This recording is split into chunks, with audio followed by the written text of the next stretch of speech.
Everyone, this is Pratibha. Welcome back to my channel believe to learn. तो friends, जैसा कि मैंने आप सभी को प्रॉमिस करा था कि हम आपके लिए यूपीटी, जीटी, पीजीटी की सब्जेक्ट वाइज टेस्ट सीरीज लेकर आएंगे, तो उसी क्रम में आज हम हिस्ट्री का नेक्स्ट पार्ट लेकर आए हैं।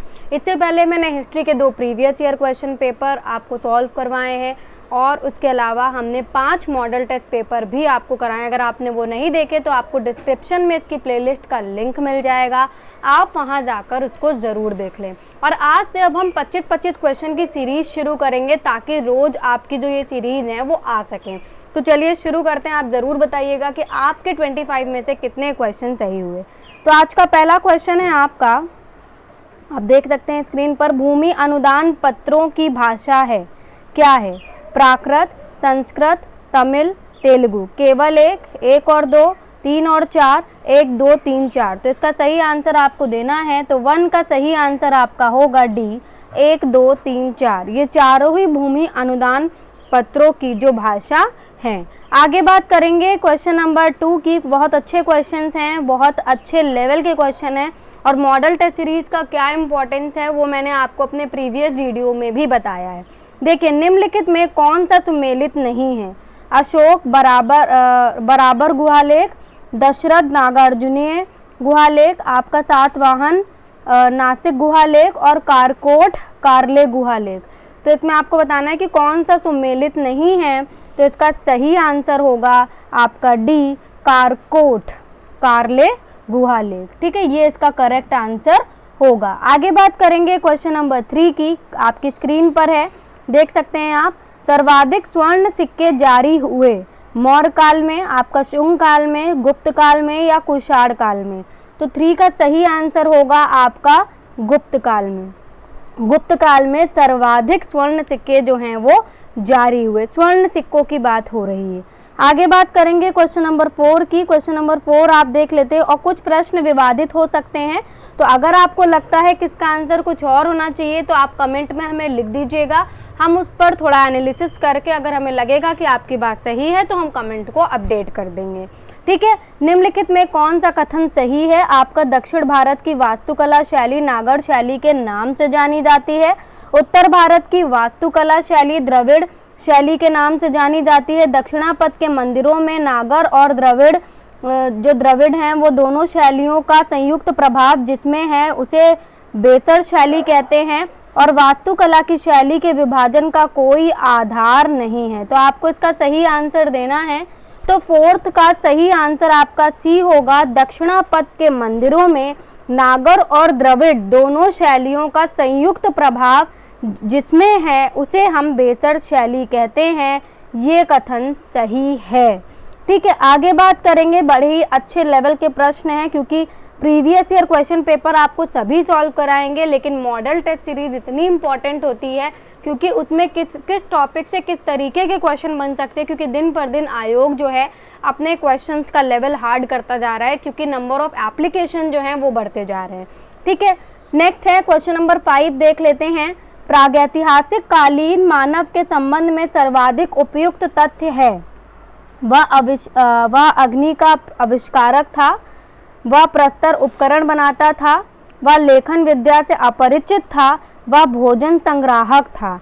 अब देखिए, यहाँ पर सभी कथन जो है ऑलमोस्ट आपको सही लगेंगे, बट यहाँ पर इसके संबंध में सबसे ज़्यादा उपयुक्त तथ्य, अब यहाँ पर आपको अपना कॉमन सेंस यूज़ करना है।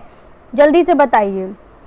देखिए, अग्नि का आविष्कारक था तो अग्नि माना कि उन्हें अग्नि का ज्ञान, तो अब एक बात बताइए आप, अग्नि का ज्ञान उन्हें पहले से था, लेकिन मतलब उनको अग्नि का ज्ञान था लेकिन अग्नि के ज्ञान से अनभिज्ञ थे। बाद में उन्होंने धीरे धीरे, जैसे आपने देखा होगा 3 काल है, पुरापाषाण, नवपाषाण, ठीक है, तो उसमें उन्होंने धीरे धीरे क्या करा कि अग्नि का यूज़ करना भी शुरू कर दिया।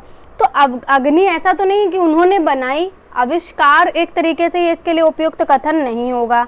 प्रस्तर उपकरण बनाता था, ये भी उपयुक्त नहीं होगा। भोजन संग्राहक था, ये भी उपयुक्त नहीं होगा। वो पहले आखेटक थे, फिर उसके बाद वो संग्राहक भी बन गए। लेकिन जो बिल्कुल सही है वो है वह लेखन विद्या से अपरिचित थे। ठीक है, ये इसके लिए उपयुक्त कथन होगा। आगे बात करेंगे। भूवैज्ञानिकों के अनुसार पृथ्वी की अवधि है 48 अरब वर्ष, 52 अरब वर्ष, आपका 40 अरब वर्ष या उपयुक्त में से कोई नहीं। तो क्वेश्चन नंबर 6 का करेक्ट आंसर ए होगा 48 अरब वर्ष। आगे बात करेंगे, आप देख पा रहे हैं क्वेश्चन नंबर 7, सुतकांगेंडोर में सिंधु सभ्यता के 3 चरणों को जिस पुरातत्ववेत्ता ने खोजा, किसने खोजा था? जॉर्ज डेल्स ने, आपका एमएस वस्त ने, आपका एनएम मजूमदार ने, या फिर आपका डॉक्टर व्हीलर ने? जल्दी से बताइए इसका आंसर। तो 7 का आपका करेक्ट आंसर ए होगा जॉर्ज डेल्स। ओके, आगे बात करेंगे क्वेश्चन नंबर 8 की। अब इसी तरीके से आपको रोज जो है वो 25 क्वेश्चन की सीरीज जो है वो मिलेगी। सिंधु सभ्यता का कौन सा स्थल झोब घाटी में अवस्थित है? आपका कोट दीजिए, सुतकांगेंडोर, डाबरकोट या रंगपुर? तो 8 का क्वेश्चन नंबर 8 का करेक्ट आंसर आपका सी होगा डाबरकोट। ठीक है, सिंधु सभ्यता का कौन सा स्थल झोब घाटी में अवस्थित है? तो वो आपका है डाबरकोट। ठीक है, तो ये आपका 8 का करेक्ट आंसर होगा। फिर बात कर लेते हैं 9 की। बड़े ही अच्छे क्वेश्चन आपको यहाँ देखने को मिल रहे हैं। प्राक हड़प्पा कालीन एवं हड़प्पोत्तर कालीन संस्कृति के अवशेष जहाँ से प्राप्त हुए हैं? डाबरकोट से, सुतकांगेंडोर से, हड़प्पा से या मोहनजोदड़ो से? तो 9th का सही आंसर आपका ए होगा डाबरकोट। इसका भी आपका ए होगा आंसर डाबरकोट। प्राक हड़प्पा कालीन एवं हड़प्पोत्तर कालीन संस्कृति के अवशेष कहाँ से प्राप्त हुए हैं? वो आपके डाबरकोट से प्राप्त हुए हैं। आगे बात करेंगे, प्राक हड़प्पा कालीन की और हड़प्पा कालीन और हड़प्पोत्तर कालीन संस्कृति की बात हो रही है। ठीक है, बाकी तो ये सभी जो जगह हैं सब जगह कुछ ना कुछ मिला है, बट यहाँ पर जो वर्ड यूज करा गया उसके लिए अगर आपके लिए बोला जाएगा तो इसका करेक्ट आंसर आपका डाबरकोट होगा। आगे बात करेंगे, SR राव ने लोथल को खोजा सन 1957 में, सन 1928 में, सन 1933 में, सन 1922 में।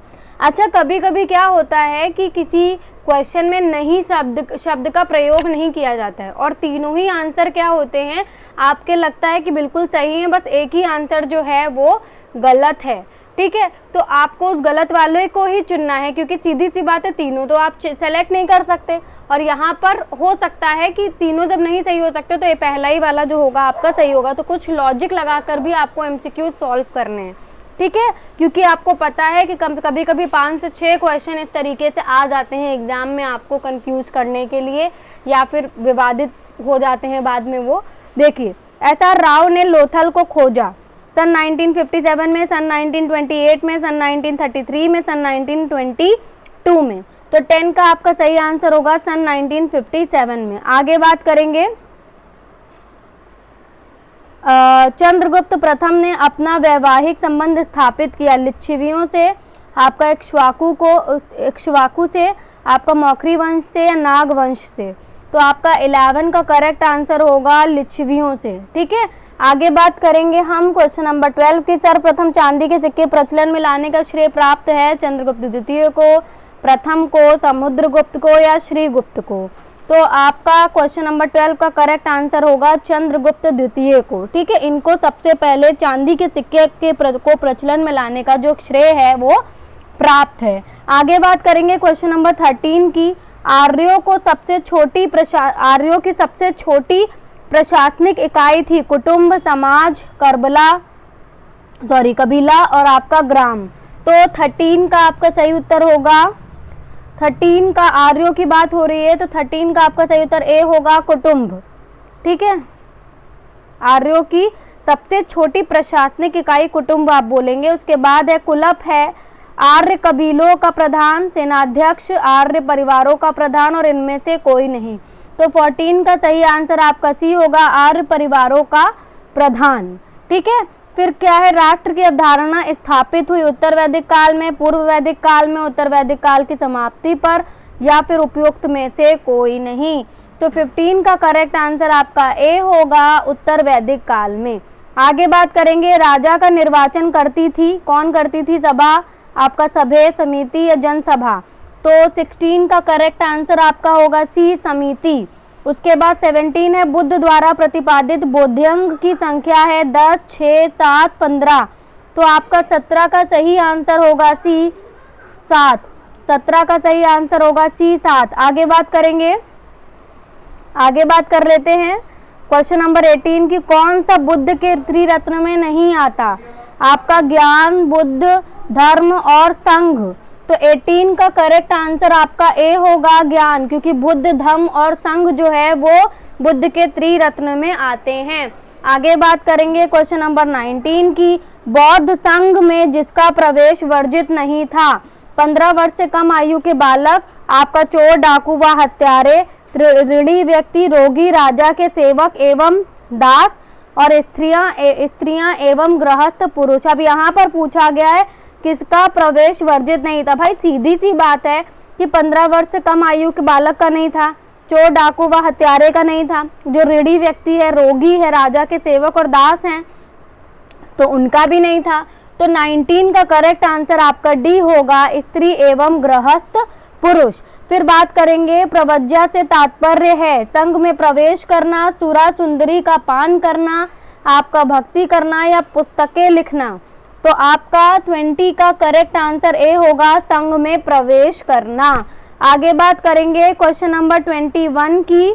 अब यहाँ पर सूची 1 को सूची 2 से सुमेलित करना है और नीचे दिए गए कूटों की सहायता से सही उत्तर का चयन करना है। आपके प्रांत दिए हैं, राजधानी दी गई हैं। इधर दिया गया है उत्तरापथ, अवंतीरथ, दक्षिणापथ, कलिंग, तोतली, सुवर्णगिरी, तक्षशिला, उज्जैन। कूट दिए हैं आपको, यहाँ पर आपके सामने कूट भी दिए हैं, जल्दी से आप इसको मैच कर लीजिए। तो आपका 21 का करेक्ट आंसर सी होगा, उत्तरापथ को आपको मिलाना है तक्षशिला से। ठीक है, उत्तरापथ को आपको मिलाना है तक्षशिला से। इसकी राजधानी क्या है? तक्षशिला है। 1 मिनट में थोड़ा सा इधर कर देती हूँ, आप देख सकते हैं। ठीक है, आपका सी इसका करेक्ट आंसर होगा। तो उत्तरापथ को आपको तक्षशिला से मिलाना है। बी आपका जो अवंती रथ है उसको आपको किससे मिलाना है? उज्जैन से मिलाना है। सी जो है आपका 2 से मिलाना है, सुवर्णगिरी से। ठीक है, कलिंग को आपको तोसली से मिलाना है। ठीक है, तो ये आपका करेक्ट आंसर होगा। मौर्य काल में प्रांत का शासक कहलाता था पुरोहित, सन्निधाता, आपका राष्ट्रपाल या इनमें से कोई नहीं। तो 22 का आपका करेक्ट आंसर होगा सी, राष्ट्रपाल। ठीक है, ये जो है मौर्य काल में प्रांत का शासक कहलाता था। ठीक है, तो राष्ट्रपाल होगा इसका आंसर। उसके बाद बात करेंगे क्वेश्चन नंबर 23 की। ठीक है, ऑलमोस्ट हमने आज की जंग जो है वो जीत ली है। कितने गांवों का समूह स्थानीय होता था? 500, 400, 300 या 800। तो आपको बताना है होता था। 5 की बात करी गई है तो 23 का उत्तर होगा आपका डी, 800। ठीक है, समूह स्थानीय होता था आपका 800, जो मतलब ये एक तरीके से जो भी मौर्य काल या उत्तर वैदिक काल के बारे में पूछा जा रहा है। ठीक है, तो आई होप सो कि आपको क्लियर हो गया होगा। फिर 24 और 25 अब लास्ट 2 क्वेश्चन बचे हैं, जल्दी से इनको भी सॉल्व कर लेते हैं। मौर्य काल में स्थानीय प्रशासन की सबसे छोटी इकाई होती थी द्रोणमुख, आपका गांव, खरवटिक या इनमें से कोई नहीं। ठीक है, तो आपका 24 का सही आंसर भी होगा गांव। ओके, 25 देखते हैं। रोमन साम्राज्य से व्यापार संबंध स्थापित करने का श्रेय प्राप्त है आपके कुषाणों को, सातवाहनों को, गुप्तों को या मौर्यों को। तो आपका 25 का करेक्ट आंसर होगा ए, कुषाणों को। रोमन साम्राज्य से व्यापार संबंध स्थापित करने का श्रेय प्राप्त है कुषाणों को। तो आई होप सो कि आज के भी 25 क्वेश्चन का सेशन आपको पसंद आएगा और इस तरीके से अब आपको डेली 25 क्वेश्चन की ही सीरीज जो है वो प्रोवाइड करी जाएगी, ताकि डेली बेसिस पे आपको प्रोवाइड करी जा सके। तो वीडियो पसंद आया हो तो लाइक और शेयर करें, और कुछ कमी रह गई हो तो आप अपना प्यार भरा सजेशन हमें कमेंट में दे सकते हैं। नमस्कार।